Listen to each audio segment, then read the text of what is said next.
तो राम राम, कैसे हो दोस्तों। आशा है कि आपने हमारा पहले वाला ये वीडियो देख लिया होगा। तो आज हम करेंगे लॉ ऑफ मोशन पर 50+ MCQ।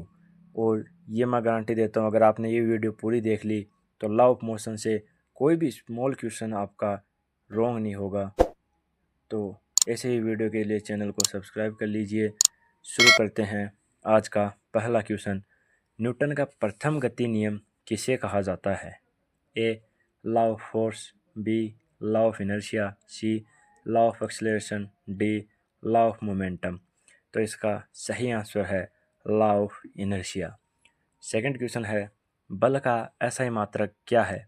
ए joule, B newton, C pascal, D watt. तो इसका सही आंसर है बी न्यूटन। आज का अपना तीसरा क्वेश्चन है, every action has an equal and opposite reaction किस नियम से संबंधित है? First law, second law, third law, gravitational law. तो इसका सही आंसर है थर्ड लॉ, क्योंकि तीसरा नियम ही है कि हर एक क्रिया के विपरीत प्रतिक्रिया होती है। चौथा क्वेश्चन है, न्यूटन का दूसरा नियम किससे संबंधित है? ए संवेग संरक्षण, बी बल और त्वरण, सी जड़त्व, डी गुरुत्वाकर्षण। तो इसका सही आंसर है बी बल और त्वरण, क्योंकि न्यूटन के दूसरे नियम से हमें एक फॉर्मूला मिलता है F बराबर ma। तो इसमें फोर्स त्वरण के प्रोपोर्शनल होता है, तो बल और त्वरण का ये संबंधित है। यदि बल शून्य है तो वस्तु की गति कैसी होगी? ए शून्य, बी समान वेग से चलेगी, सी त्वरण करेगा, डी रुक जाएगी। तो इसका सही आंसर है समान वेग से चलेगी, क्योंकि जब फोर्स शून्य होगा तो एक्सेलरेशन भी जीरो होगा, और एक्सेलरेशन जीरो कब होता है? जब वस्तु समान वेग से चलती है। छठा क्वेश्चन है, बल क्या है?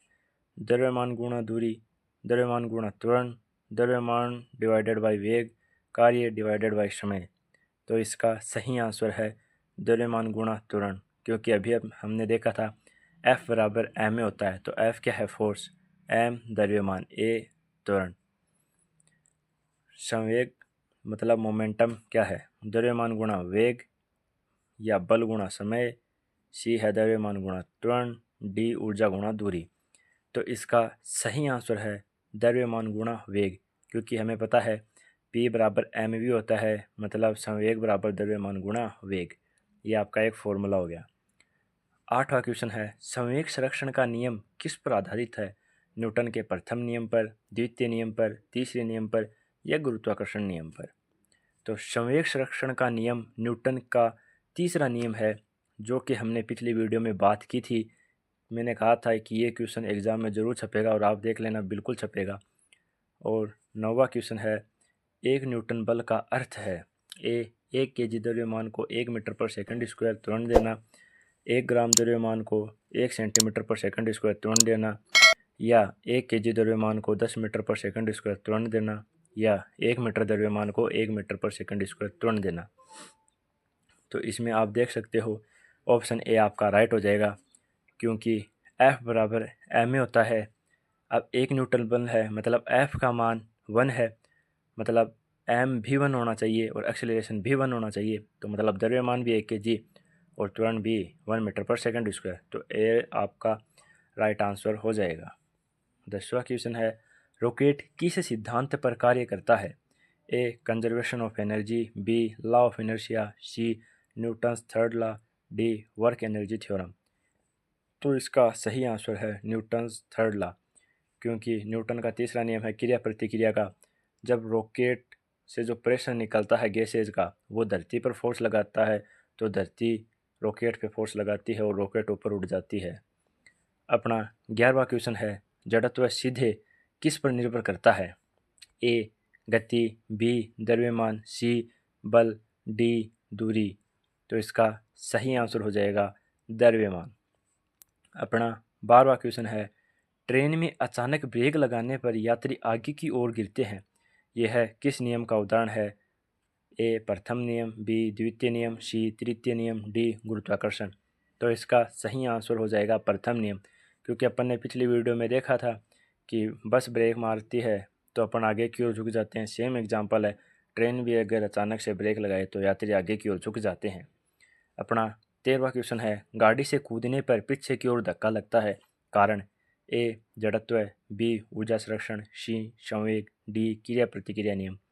तो इसका सही आंसर हो जाएगा क्रिया प्रतिक्रिया नियम।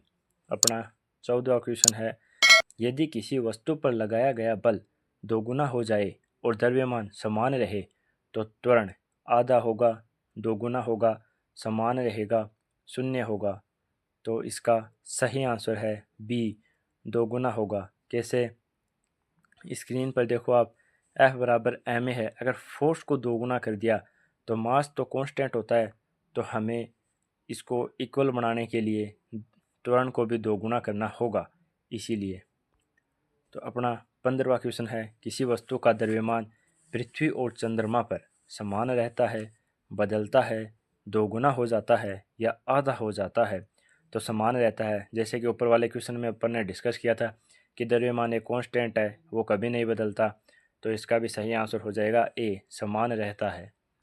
16वां क्वेश्चन है, भार बराबर द्रव्यमान गुणा त्वरण या द्रव्यमान गुणा जी या द्रव्यमान गुणा दूरी या बल गुणा समय। तो इसका सही आंसर हो जाएगा बी, द्रव्यमान गुणा जी। मतलब जी मतलब गुरुत्वीय त्वरण, द्रव्यमान गुणा त्वरण नहीं, द्रव्यमान गुणा गुरुत्वीय त्वरण होता है भार का सूत्र।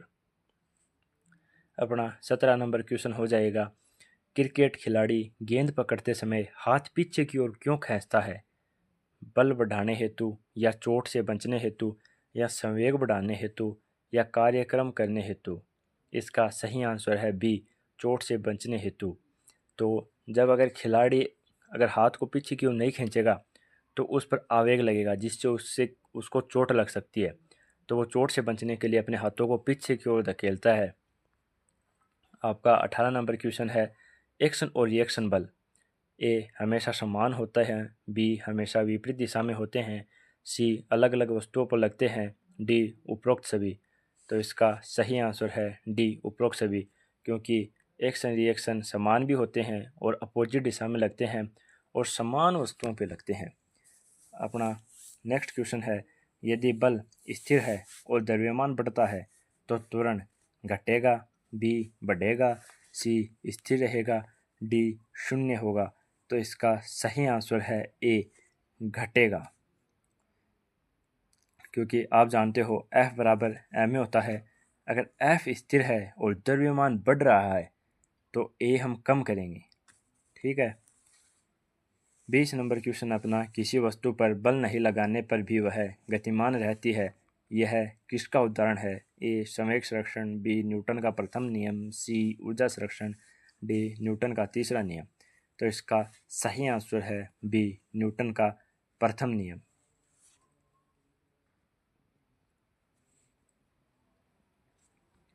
तो अपना नेक्स्ट क्वेश्चन है, संवेग का अस्थायी मात्रक क्या है?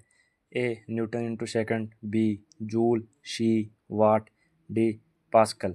तो इसका सही आंसर है ए, न्यूटन इंटू सेकंड।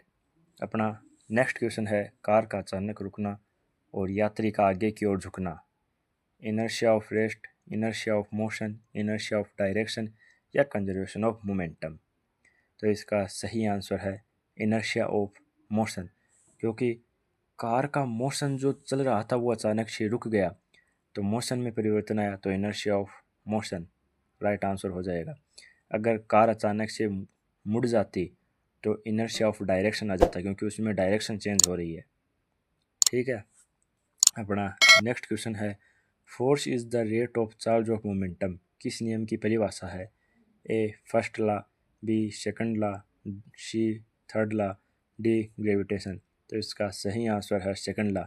तो ये सेकंड लॉ की डायरेक्ट परिभाषा दे दी है, force is the rate of charge of momentum.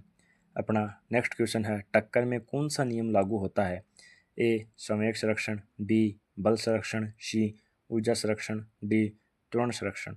तो इसका सही आंसर है ए, संवेग संरक्षण। अपना 25वां क्वेश्चन है, यदि किसी वस्तु पर शुद्ध बल शून्य है तो वस्तु ए स्थिर रहेगी, बी समान वेग से चलेगी, सी कोई त्वरण नहीं होगा, डी उपरोक्त सभी।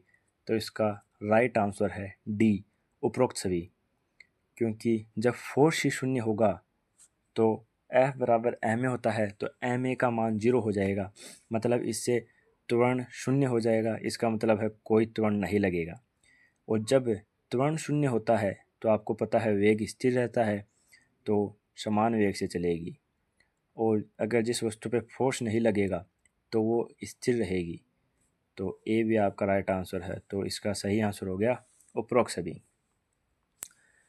तो थैंक यू दोस्तों, ऐसे ही आप अपना सपोर्ट बनाए रखें, चैनल को सब्सक्राइब कर लीजिए। वीडियो ज़्यादा लंबी हो जाएगी इसीलिए इसका नेक्स्ट पार्ट लेके आएंगे। मिलते हैं नेक्स्ट वीडियो के साथ, तब तक के लिए लाइक कर दें, सब्सक्राइब कर दें। नेक्स्ट 25 क्वेश्चन आपको अगली वीडियो में मिलेंगे। थैंक यू दोस्तों।